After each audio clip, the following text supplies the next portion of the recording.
Tampa Bay is making it clear this offseason will be built through the draft. At the Combine, Jason Licht sent a message: no panic spending, no reckless moves. The Buccaneers want young talent, cheap contracts, long-term stability. This is a draft-first strategy. Build smart, build strong. Free agency? Only if the value is right. Tampa Bay isn't chasing headlines, they're building a foundation, and that could define their future.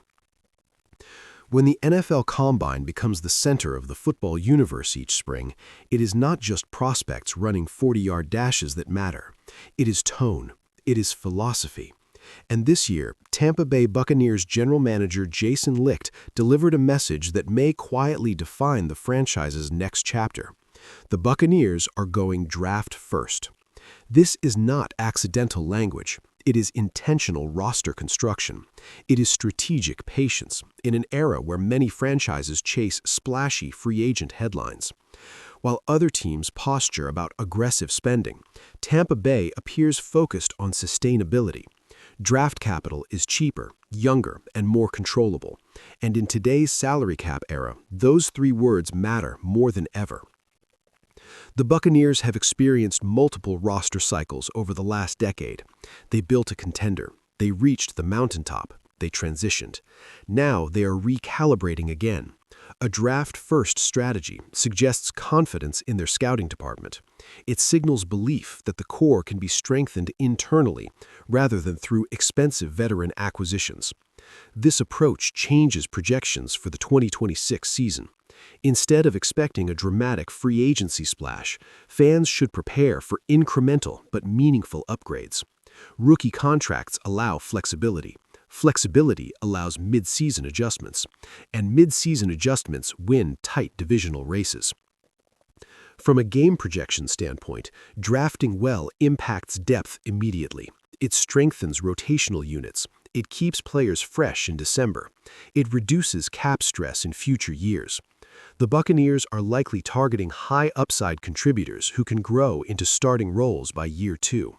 That timeline fits a patient rebuild without sacrificing competitiveness. There is also a recruiting ripple effect here. When a team commits publicly to the draft, college prospects notice, agents notice. It becomes known as an organization willing to invest in development. That matters in the long term. Veterans looking for stability also pay attention to financial health. A disciplined cap structure can attract the right kind of free agents, value signings instead of overpays. Fan perspective is always emotional. Some will want immediate fireworks. Others understand sustainability wins over time. Tampa Bay's leadership appears to be choosing calculated growth over short-term hype. That doesn't mean free agency is ignored. It means it will be selective, strategic, controlled. The Combine setting makes this even more telling.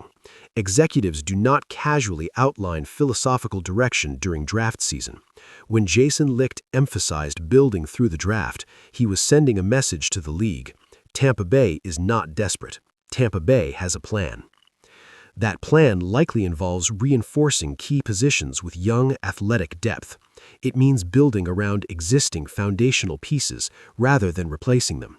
It means protecting the cap while preparing for extensions and future flexibility. In a division that continues to evolve, stability could become a competitive advantage. Teams that overspend in March often pay for it in December. Teams that draft effectively often peak when it matters most. Tampa Bay seems to be betting on development curves rather than headline cycles.